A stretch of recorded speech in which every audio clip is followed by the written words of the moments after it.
Buenos días muchachos y muchachas. En esta guía 5 vamos a trabajar el tema de los aztecas y los incas, que de hecho lo trabajamos la semana pasada cuando tuvimos clases presenciales, ¿verdad?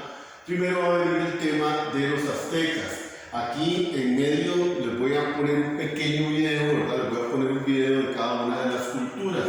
Entonces, en el caso de los aztecas, como hablamos, ellos eran de origen náhuatl, se conocían a sí mismos como mexicas, por eso a México le pusieron ese nombre, ¿verdad? Los españoles. Y se instalaron en el Valle de Texcoco. Recuerden que esta leyenda, ¿verdad?, decía que ellos iban a instalar donde encontraran un águila con una serpiente en una garra parada en un árbol de cactus. Bueno, aquí no se ve muy bien la imagen, pero ahí la van a ver ustedes posteriormente. Se supone que esa es la leyenda de cómo ellos crearon su ciudad en el lago y ahí fundaron su capital llamada Tenochtitlán. Económicamente producían maíz, tabaco, chile, maguey, cacao, un montón de productos, ¿verdad?, que son muy típicos de la región, y tenían un tipo de organización familiar llamada calpulli. El calpulli era un pequeño terreno que lo producían de manera o lo manejaban de manera familiar. Ellos producían especializadamente. ¿Qué quiere decir eso? Que por ejemplo en mi calpulli podían solo producir maíz, pero en el calpulli del vecino podían producir solo chile. Intercambiaban productos y una parte de ese excedente se lo daban al emperador. Le daban más o menos el 25% de lo que producían al emperador y el otro 75% lo intercambiaban con otras personas. También utilizaban la moneda, el cacao, como moneda de cambio. La semilla de cacao era como la moneda de cambio. No era que andaban ahí con una bolsota de semillas de cacao, sino que cuando querían saber el precio de un producto decían, no sé, voy a poner un ejemplo ficticio. No sé, un saco de maíz equivale a 100 semillas de cacao. Entonces ellos tenían ahí más o menos la idea del referente. Comerciaban plumas de quetzal, oro, pieles, etc. Era una sociedad estratificada, tenía clases sociales, ¿verdad?, donde estaba de primero el emperador, después del emperador estaban los sacerdotes, después estaban los nobles, los guerreros, los comerciantes del pueblo, y en la parte más baja los esclavos, como en todas las civilizaciones que hemos visto hasta ahora. Recuerden lo que les he dicho, solamente en la India la clase más baja no eran los esclavos, pero en el resto de sociedades sí.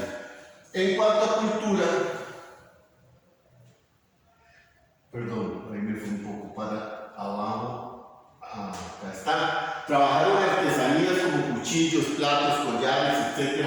Aquí tenemos un calendario que era el calendario de los aztecas, inspirado en el calendario maya, que ya ese lo vimos en la guía anterior, ¿verdad? Tenía una escritura desarrollada a partir del náhuatl y era un estado centralizado, o sea, el emperador gobernaba todo el imperio, a diferencia de los mayas, que ya lo vimos en la guía pasada, que los mayas tenían un gobierno por cada ciudad. Los aztecas no, los aztecas sí tenían un solo gobierno.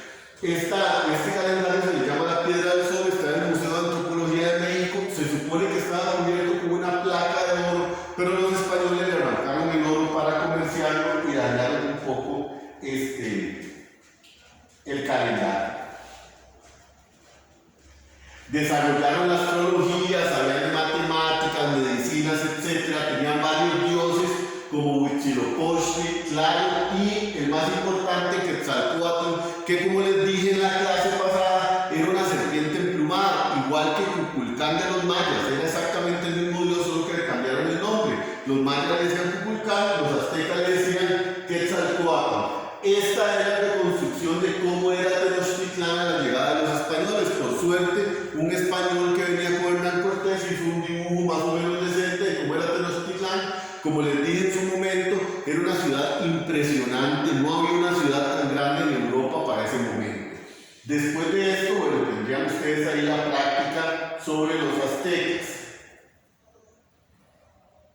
Vamos a ver el pequeño video sobre los aztecas y continuamos después con lo de los incas. ¿Quiénes fueron los aztecas?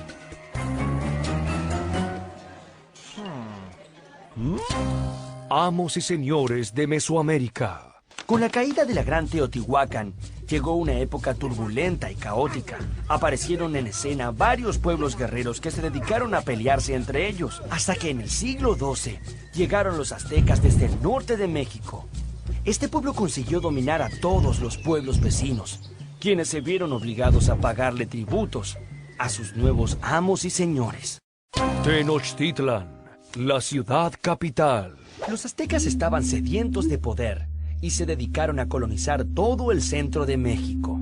Ellos llegaron a organizar una verdadera confederación de pueblos que incluyó 38 estados en su período de mayor esplendor. Esos eran muchos lugares para administrar, y los aztecas necesitaban de una capital desde donde dominar a sus súbditos.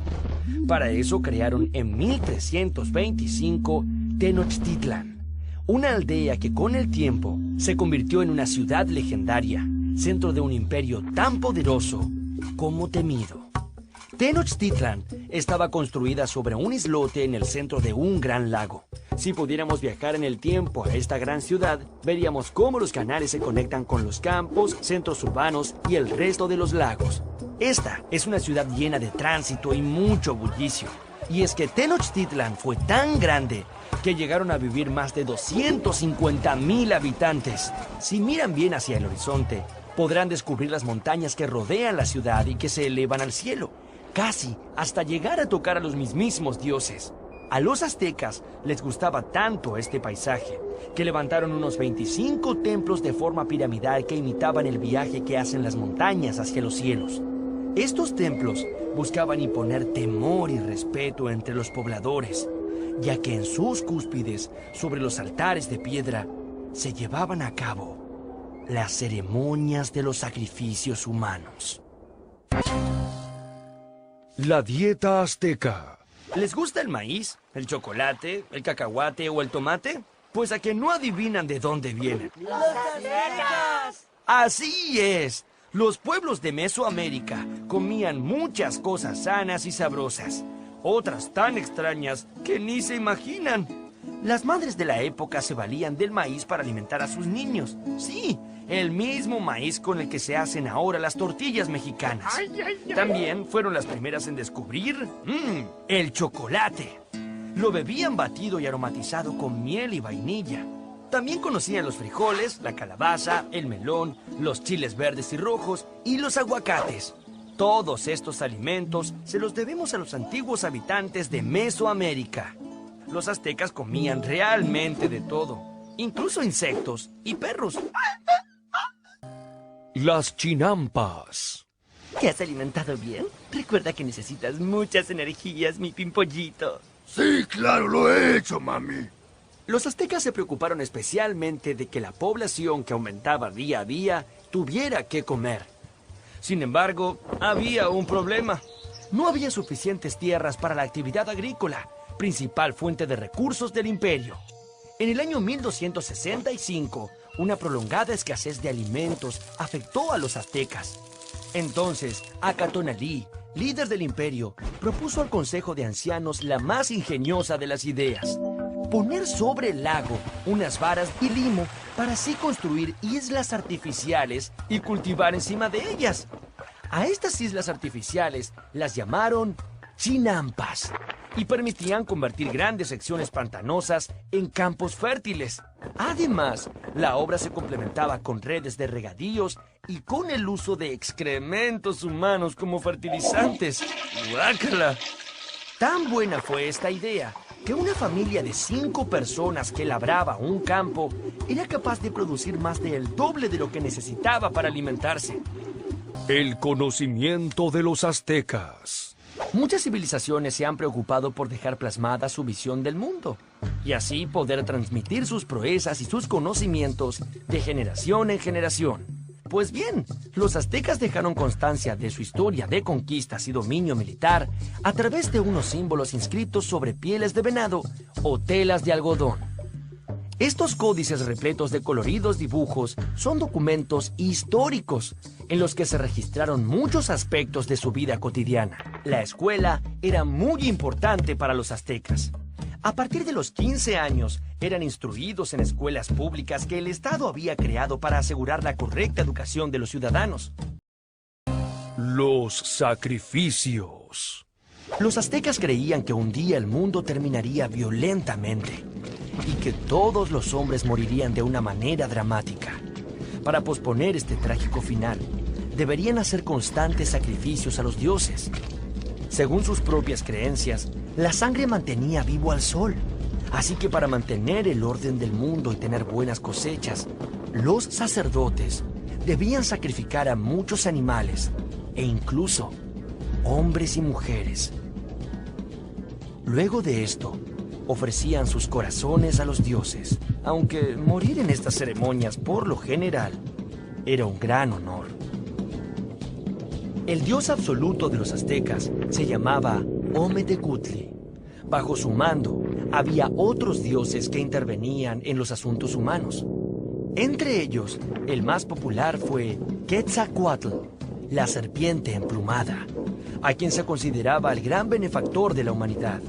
Cuando desapareció en el horizonte en una barca de serpientes, una profecía aseguró que algún día volvería por el mismo lugar que había partido para imponer un nuevo orden y acabar con los sacrificios sangrientos. Los aztecas tenían muy presente aquella profecía y era posible que algún día se cumpliera. El fin de los aztecas. Cuando el conquistador español Hernán Cortés arribó al Valle de México en 1519, Moctezuma II, el rey azteca, creyó que este señor vestido con originales ropajes y montado en unos extraños animales llamados caballos, era en realidad el dios Quetzalcóatl, que regresaba de su forzado exilio para cumplir la profecía. Moctezuma recibió a los españoles creyendo que eran dioses en vez de poderosos enemigos para su reino. Esto hizo que la conquista española fuera mucho más fácil, ya que al principio los aztecas no ofrecieron resistencia. Cortés tuvo también la ayuda de muchos guerreros de pueblos enemigos de los aztecas, que había reclutado en su camino hacia la capital. Un año después de su llegada, los aztecas habían sido conquistados. Tras la destrucción de su capital, todas sus tierras y riquezas fueron incorporadas a la corona española. Y así fue como pereció este imperio de feroces guerreros. Sin embargo, la fuerza de las raíces mesoamericanas se mantienen en vigor.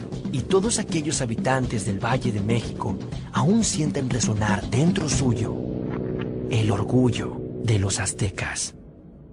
Muy bien, en el caso de los incas, la capital se localizó en el Valle del Cusco y según su leyenda fueron fundados por Manco Cápac. Recuerden que la leyenda de los aztecas decía el águila con la serpiente, un árbol de cactus. Bueno, en el caso de los incas, Manco Cápac andaba caminando con un báculo, un bastón, esperando que se hundiera en la tierra para saber que ahí tenía que fundar su capital. Esto es importante porque en la región que ellos vivían la tierra es muy árida. Entonces, que el bastón se hundiera en la tierra lo que significaba era que era tierra fértil y que ahí podían sembrar, ¿verdad? Y era una buena idea crear su capital ahí. La crearon en el Valle del Cusco, todavía hoy en día existe la ciudad del Cusco. Se fundó bajo 4 pilares que simbolizaban los 4 puntos cardinales. Para los incas eso era fundamental. En cada punto cardinal del imperio tenían un gobernador, todos bajo el mando del emperador inca, que era el más importante. Su economía se estructuraba, ¿se acuerdan que acabo de decirles que los aztecas tenían el calpulli, que era una unidad familiar? Bueno, el ayllú también era una unidad familiar, con la pequeña diferencia de que ellos no le tenían que dar productos al emperador, sino que le tenían que dar mano de obra. Entonces, cada cierto tiempo los trabajadores del ayllú se iban a trabajar al emperador de gratis, y el emperador tenía sus propias tierras y sus propias, digamos, empresas para producir sus riquezas. Ellos cultivaban papas, maíz, calabaza, la hoja de coca, que como les expliqué en la clase anterior, a pesar de que de la hoja de coca se saca la cocaína, en realidad no es un estimulante. La hoja de coca o tomarse un té de coca muy parecido a tomarse un café negro no va a ser un efecto mayor, ¿verdad? De hecho, se utiliza de la misma manera que se utiliza hoy en día la manzanilla como un refrescante para el estómago. Es muy importante que ellos sí tenían animales domesticados, las llamas, las alpacas, las vicuñas, el guanaco, todo ese tipo de animales que hay en los Andes, ellos los utilizaban. En cuanto a la sociedad, igual, era una sociedad estratificada teocrática, o sea, el poder venía de Dios. Ellos creían que su emperador tenía poder divino, por decirlo así. Entonces, igual, estaba el Inca de primero, seguido por los sacerdotes, militares, comerciantes, campesinos, y de último los esclavos, igual que en todas las civilizaciones. Tenía un sistema de trabajo forzado llamado la mita, donde las personas tenían que ir a trabajar al emperador, que era lo que les decía antes, cuando sistema de correo a pie llamado los chasquis. Recuerden, en la clase les expliqué que era un correo de relevos. Una persona corría una cierta distancia, llevaba el mensaje, esa otra persona corría a la otra distancia y así sucesivamente. Eran capaces de cruzar el imperio de lado a lado en cuestión de una semana, cosa que es impresionante porque el imperio era realmente grande, ¿verdad?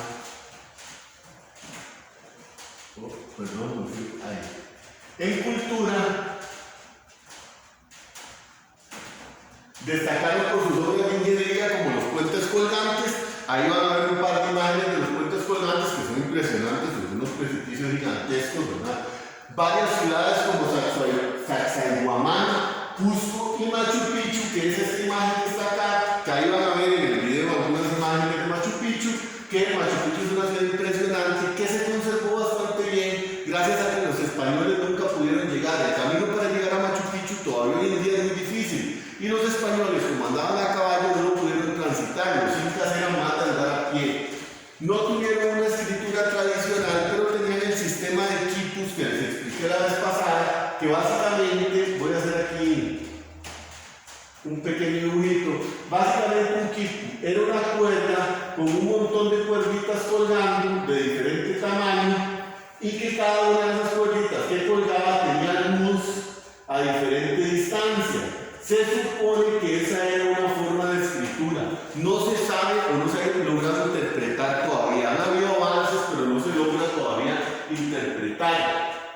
Se sabe que era una forma de escritura porque lo que sí se sabe es cómo lo usaban para contar. Algunos indígenas quechuas todavía en esa zona alta las utilizaban para contar y se pudo descifrar esa parte. Adoraron a varios dioses, donde destacan Inti, que era el dios del sol, y Viracocha, que era el dios creador del universo. Practicaban la momificación, tenían observatorios solares, eran muy buenos, ¿verdad? Trabajando la astronomía.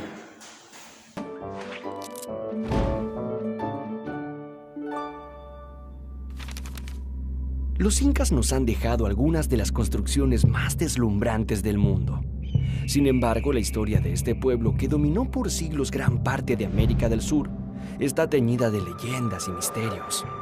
Vamos a conocer la epopeya de este pueblo que dominó una enorme región, empleando una herramienta fundamental: la organización. Empecemos por visitar la región andina. Recorramos sus costas desérticas, los altiplanos secos y fríos a más de 4.500 metros de altura y la imponente cordillera de los Andes.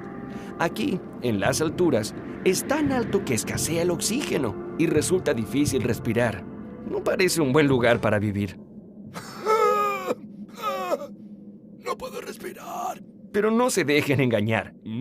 En estas tierras se desarrollaron varios pueblos asombrosos, pero hay uno que se destacó entre todos ellos y se transformó en un gran imperio: el Imperio Inca. El origen. Las leyendas sobre el origen de los incas han viajado de boca en boca durante cientos de años, atravesando guerras y conquistas para llegar hasta nosotros. Sí, han tenido que viajar de boca en boca y de generación en generación, ya que los incas no tenían un sistema de escritura. Para ellos, lo que valía era la palabra, y todo era comunicado exclusivamente a través del habla. Según la leyenda, Inti, el dios Sol, le pidió a su hijo Ayar Manco que se encargase de venir a la Tierra a civilizar a los seres humanos. Tras la creación del mundo, Ayar Manco y su mujer, Mama Ocllo, se pusieron sus mejores ropas y surgieron de las profundidades del lago Titicaca con una barreta de oro en sus manos. El mandato de su padre indicaba que esa barreta les mostraría el lugar en donde fundar un gran imperio. Después de andar y andar muchos kilómetros hacia el noreste, Ayar Manco y Mama Ocllo notaron con sorpresa que la barreta se había sumergido en el cerro Huanacaure. Esa era la señal que estaban buscando, y fue allí que fundaron la ciudad de Cusco, que fue el centro del imperio y que quiere decir el ombligo del mundo. Ayar Manco se transformó en Manco Cápac, el primer inca. Él y su mujer enseñaron a los hombres cómo cultivar la tierra, pescar, construir sus hogares y muchas cosas más. Los demás emperadores incas fueron descendientes de Manco Cápac. y a él le debían su origen divino y su parentesco con el mismísimo sol. Cultivar la montaña. Para poder conseguir mayores terrenos de cultivo, los incas tuvieron que domesticar las abruptas pendientes de los Andes, tal como se domestica un caballo salvaje. Para ello, desarrollaron novedosas técnicas de siembra que los harían famosos. Bueno, no ganaron premios ni nada de eso, pero consiguieron algo mucho más importante: sus famosas terrazas de cultivo, llamadas andenes, sus acueductos y canales en las laderas de las montañas. Todo esto les permitió cosechar alimentos suficientes como para desarrollar una gran civilización que todavía asombra a investigadores y especialistas. Si les gustan las papas fritas, tienen que estarles muy agradecidos a los incas, porque la papa fue un aporte alimenticio que hicieron los incas al mundo. Ellos cultivaron y cosecharon, escuchen esto, más de 200 especies de papas. ¿200 especies? ¿Y qué me dicen de los cereales? Otro de los cultivos importantes fue el maíz. La mazorca o choclo podía conservarse durante largos periodos y consumirse cuando faltaban otros alimentos. Al maíz se le atribuía origen divino y de hecho estaba reservado para la corte del Inca. Este cereal viajó hacia Europa luego del descubrimiento de América. Hoy, el maíz es el cereal más sembrado en el mundo. Los caminos del Inca. Gracias a sus grandes campañas militares y alianzas con poblaciones vecinas, el territorio dominado por los incas se extendía en 1438 desde la Amazonía de Colombia hasta el norte de Argentina y centro de Chile. Los incas llamaron a todo este territorio Tahuantinsuyo, que quiere decir el imperio de las 4 direcciones. Todo este imperio se administraba desde su capital, que estaba en el Cusco. Los incas eran muy buenos guerreros, pero también muy buenos negociadores. Por ejemplo, muchas veces, para evitar la guerra, los pueblos acosados les ofrecían sus reservas de alimentos, tejidos e incluso mujeres.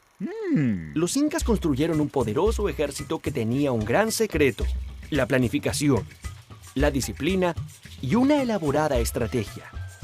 Esto les trajo innumerables victorias y en poco tiempo acumularon un gran territorio. Los incas eran muy organizados. Idearon un sistema para expandir su territorio sin perder el control de lo que sucedía en la región. Para ello, construyeron un perfecto sistema de caminos que recorría selvas, quebradas y montañas. El principal era el Camino Real, que unía las ciudades de Cusco y Quito y que tenía 2.400 kilómetros de largo. Eso es bastante. Estos caminos sirvieron para incentivar el comercio, pero sobre todo como un gran sistema de correo. Los caminos eran usados por los chasquis, que eran señores entrenados para correr. Ellos usaban los sistemas de postas para llevar mensajes memorizados de un pueblo a otro. Un mensaje podía recorrer hasta 200 kilómetros en un día. Por eso, quienes querían ser chasquis debían ser muy veloces y jóvenes. Y no tenían problemas de sobrepeso, claro. Los quipus. Tanto poder y extensión territorial obligó a los incas a buscar una forma de controlar sus riquezas. Entonces, idearon un sistema matemático para administrar sus provincias: los quipus. Este fue el principal instrumento de contabilidad del imperio inca. Imaginen una serie de nudos agrupados. De un cordel más grueso penden varios más delgados y de diferentes medidas, grosores y colores. Cada una de esas cuerdas decía algo y guardaba información vital sobre cuentas y registros de los que dependía la correcta administración del imperio. Había personas especializadas en manejar estas cuerdas. Una de ellas era el quipu Camayoc, quien tenía a su cargo el control de las cuerdas de toda la región o suyo. Los quipus probablemente fueron una gran herramienta para los incas, tal como lo son las computadoras para nosotros. Sin embargo, nadie sabe a ciencia cierta cómo es que funcionaban. Ayu, o sea, el clan familiar, era la unidad básica de la sociedad incaica. Cuantos más hijos tenían los hombres casados, más tierra les correspondía, pues debían satisfacer las necesidades de más personas, o personitas. En el Ayu, todo era trabajo comunitario. Uno para todos y todos para uno. Oigan, eso lo escuché en algún otro lugar. Arquitectura. La habilidad y la destreza de los albañiles incas fue impresionante. Sus técnicas asombran incluso a los ingenieros actuales. Los incas tomaban piedras enormes y las encajaban una encima de otra sin ningún tipo de cemento. Dije sin ningún tipo de cemento. Así está mejor. Tanta era la precisión que ni una hoja de papel podía pasar entre ellas. Un ejemplo de lo atrevidos que eran los constructores incas es la enigmática ciudadela de Machu Picchu, que está situada en un inaccesible pico rocoso a más de 2.000 metros de altitud. Su construcción en un lugar tan difícil de acceder sigue siendo hoy día un gran misterio, ya que hay bloques de piedras que sobrepasan los 7 metros de altura y están dispuestos con una asombrosa exactitud. Hubo muchos cronistas. Uno de los más importantes fue Felipe Huamán Poma de Ayala. Este cronista decía que era hijo y nieto de caciques nobles muy cercanos al Inca. Lo increíble es que su libro de crónicas no fue descubierto hasta 1908. Estaba traspapelado junto a otros pergaminos almacenados en la biblioteca de Copenhague, en Dinamarca. Pero, ¿qué hacía allí a miles de kilómetros de distancia de Perú? Aún es un misterio. Es gracias a este volumen de 1.179 páginas y una enorme cantidad de dibujos que hoy podemos conocer mejor las costumbres de esta asombrosa civilización. El Imperio de los Incas. En general, la herencia de las grandes culturas americanas, que sería como el final, ¿verdad? Los españoles encontraron civilizaciones muy impresionantes en América. No eran civilizaciones cualquiera, como les dije en la clase, eran comparables a las grandes civilizaciones mundiales. Las pirámides en México son del mismo tamaño que las pirámides de Egipto. Todos los conocimientos, ¿no? El calendario maya es el calendario más exacto creado en la antigüedad, mucho más exacto que cualquiera de los creados en Europa o en África o en Asia o donde quieran, ¿verdad?